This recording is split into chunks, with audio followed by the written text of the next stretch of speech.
Olá pessoal do nono ano da Rede Municipal de Ensino de Picos, tudo bem com vocês? Aqui quem fala é o professor Rubens Leal da disciplina de História. Gostaria de convidá-los a assistir a nossa aula de número 18, sob o título O Pós-Guerra ou o Pós-Segunda Guerra Mundial, que você poderá acompanhar no seu livro didático a partir da página de número 130. Vamos nessa então? Então pessoal, nós vimos na semana passada aquela que foi a maior guerra da história da humanidade, tanto em participação de número de países como em destruição proporcionada.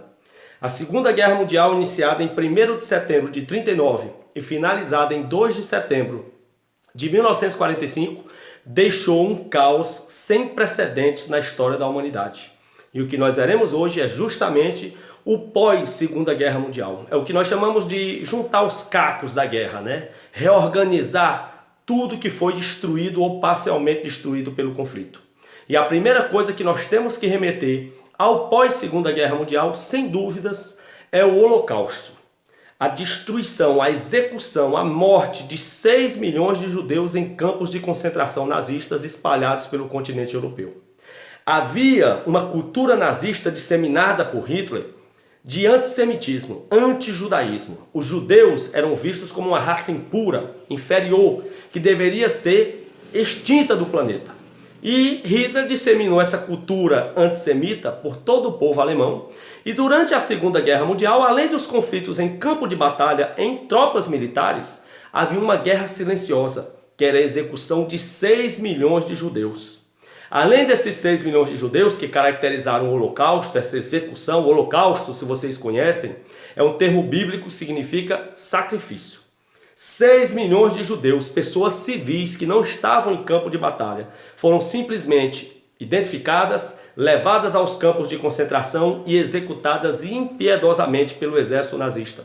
Além desses 6 milhões de judeus mortos no Holocausto, outros milhares de ciganos, homossexuais, deficientes físicos e até padres e pastores que eram contrários à Segunda Guerra Mundial foram executados em campos de concentração. Dentre esses vários campos espalhados pelo continente europeu, o mais famoso foi o campo de Auschwitz, na Polônia, onde foram executados 1/4 de todos os judeus, cerca de 1,5 milhão de judeus. Esse campo de Auschwitz hoje é um lugar de visitações. É um museu a céu aberto, o Museu do Holocausto, que cala, silencia milhares de visitantes. Por que silencia, professor? Porque todos que visitam o campo de concentração de Auschwitz, ao analisar cada pavimento daquele, ao andar por cada área do campo, com certeza faz uma autorreflexão de tudo que o povo judeu, todo tipo de atrocidade que o povo judeu passou naquele campo de concentração e em outros, em vários países do continente europeu. Então, além do Holocausto, outra coisa importante é que é bom que se analise que foram 6 milhões de judeus, mas no total, envolvendo civis e militares, a guerra deixou 46 milhões de vítimas fatais, além de outras 70 milhões de pessoas feridas, muitas delas gravemente. Lembrando que os bombardeios das guerras não respeitavam sequer os ambientes de hospitais, nem de cemitérios, nem de escolas, porque os inimigos que sobrevoavam essas áreas e achavam que, por serem áreas acima de qualquer suspeita, poderiam ser utilizados como paióis para guardar armas e munições. Então, vários hospitais com enfermos foram bombardeados, igrejas, cemitérios, escolas. Foi um escombro, né? A Europa ficou um caos após a guerra. Outro aspecto importante sobre esse pós-guerra é que houve a criação da ONU. Logo após o fim do conflito, o conflito foi encerrado dia 2 de setembro de 1945, pouco mais de um mês depois, houve a Conferência de São Francisco, nos Estados Unidos, onde resolveu-se em 24 de outubro de 1945 criar as Nações Unidas, a Organização das Nações Unidas, que tem como missão, desde então, prezar pela paz, a harmonia, o equilíbrio entre os países, evitar novas guerras de grandes proporções. A ONU, que hoje congrega 193 nações, tem sede em Nova York, nos Estados Unidos, e que tem tentado fazer esse papel de impedir conflitos de grande ordem. Óbvio, existem pequenos conflitos entre países atualmente, guerras civis. A ONU tem tentado controlar essas guerras e evitar que elas ganhem uma proporção maior.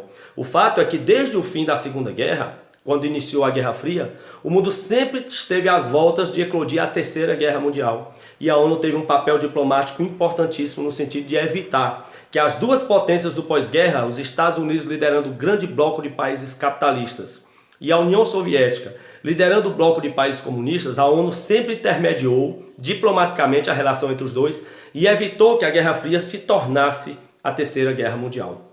Outro aspecto do pós-guerra que é importante que a gente saiba é que, ao fim do conflito, os aliados, o exército dos Estados Unidos, da União Soviética, da França e da Inglaterra, eles capturaram a alta cúpula nazista. E esses que foram capturados, os oficiais nazistas, eles foram submetidos a um julgamento, o famoso Tribunal de Nuremberg, que foi realizado na cidade alemã de Nuremberg, sendo que boa parte desses membros da alta cúpula nazista foram condenados à morte por fuzilamento, por crimes contra a humanidade, pelo genocídio principalmente praticado contra os povos judeus. Outro aspecto importante do pós-guerra foi a Conferência de Potsdam. Mais uma vez, os países aliados, França, Inglaterra, União Soviética e Estados Unidos, se reuniram na cidade alemã de Potsdam e resolveram, naquele momento, dividir a Alemanha em 4 zonas de influência. Cada zona dessa seria governada por uma dessas nações vitoriosas. Uma zona alemã ficaria com os Estados Unidos, um outro pedaço com a Inglaterra, um outro com a França e, por fim, um outro com a União Soviética.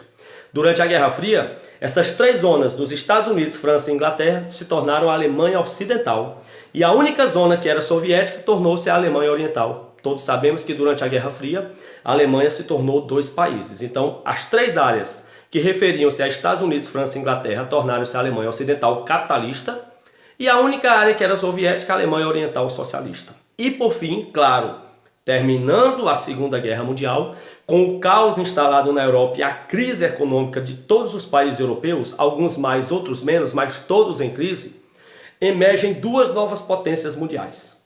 A União Soviética, liderando o socialismo, e os Estados Unidos liderando o capitalismo. Inicia-se, tão logo conclui-se a Segunda Guerra Mundial, inicia-se a Guerra Fria. Um conflito que envolveu as 2 grandes potências do pós-guerra, disputando a hegemonia mundial. A Guerra Fria foi de 1946 a 1991.